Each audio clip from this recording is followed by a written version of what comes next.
Now, back to hockey. After college, you end up signing up with your favorite team as a kid, the Vancouver Canucks.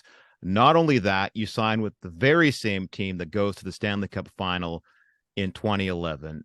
How did that feel, and what are your best memories wearing a Vancouver sweater? Just to go back a little bit, my first 3 years at Brown, I didn't even think about pro hockey because I was young. I didn't have the wherewithal to think, what else could I do? What's next?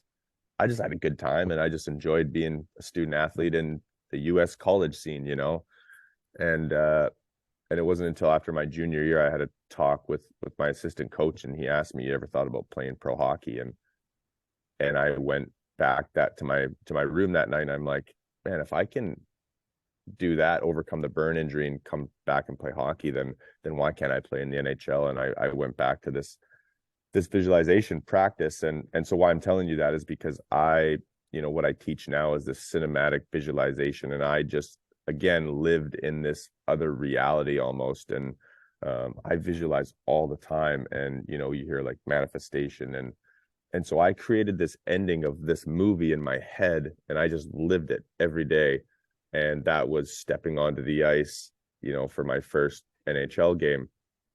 And so when it finally happened, it's such a whirlwind, your very first NHL game. And just, a lot of guys, as a kid, you dream about it. For me, I didn't really dream about it because I didn't want to be naive when I was a kid. And of course, this practice I developed and finally being there, I was almost like overcome with emotion in a way where I'm like, well, now it doesn't end. I'm actually going to go out and play this game. And so, and then I almost had like, in the movies where they do that like really fast rewind and then where you'd come from. And yeah, it was just such a powerful moment for me because of where I'd come from and that burn injury. And then I kind of had to snap myself out of it and okay, you're gonna go play your game now. You got to kind of dial it in here. But yeah, it was very, very surreal. So obviously that first game was probably the biggest moment. And then I scored my goal. Might be hard to believe, but in game two in St. Louis, which was a really obviously special moment. And then yeah, just that whole experience and that run to the finals was was obviously a very, very special run and a really special group to be around. Now, the style of play you were known for, a sort of a grinding, fighting style, likely wouldn't fly in today's NHL. Do you think that's for the best? What's changed in the game since then? To me, I don't know. This year, it seems like it's sort of getting pulled back a little bit that way, um, and that's just what I see. I don't know if what people are talking about, but yeah, I think there's still room for that mean.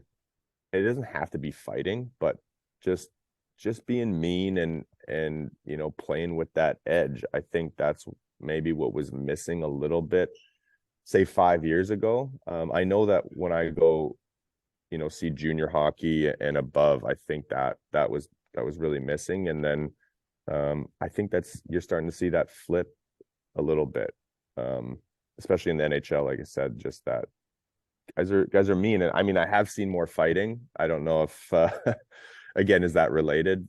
Probably. But yeah, it's a big boys game, and people want to win. And I think that it's a necessary part of the game, in my opinion. But we've learned a lot more about, say, concussions and CTE since then.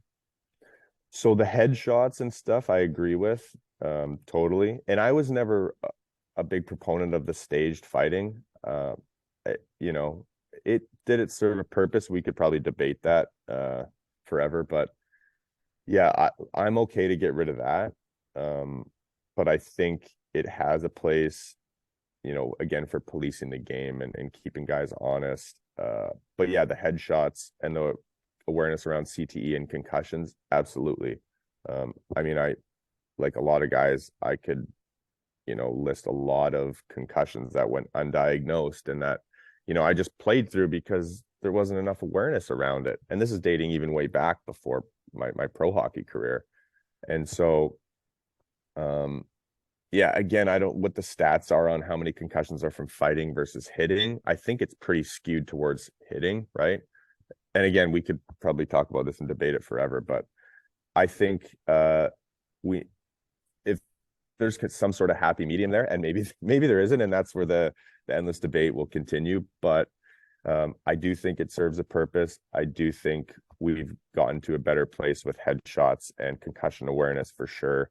I mean, I think we're always improving in that regard. So, What do you hope people take away from the book? yeah, really just the power of the mind and what we're truly capable of, and adversity, and being able to reframe that adversity, and hopefully by doing that, looking back one day and being thankful for those hard times.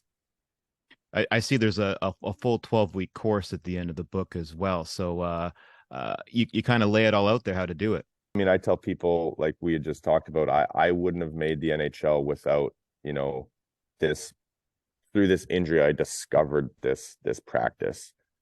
So I wouldn't have gone back to play hockey, get us my scholarship to Brown, make it to the NHL. And there's a whole story of life after hockey for me. And this practice has gotten me to the NHL. It's also saved my life after pro hockey. So yeah, I mean, I owe my life to it. That's why I'm so passionate about, teaching it and sharing it. So it's in the book, like you said. The name of the book is Fighter: Defying the NHL Odds. My thanks to author Aaron Volpatti. Thanks, John.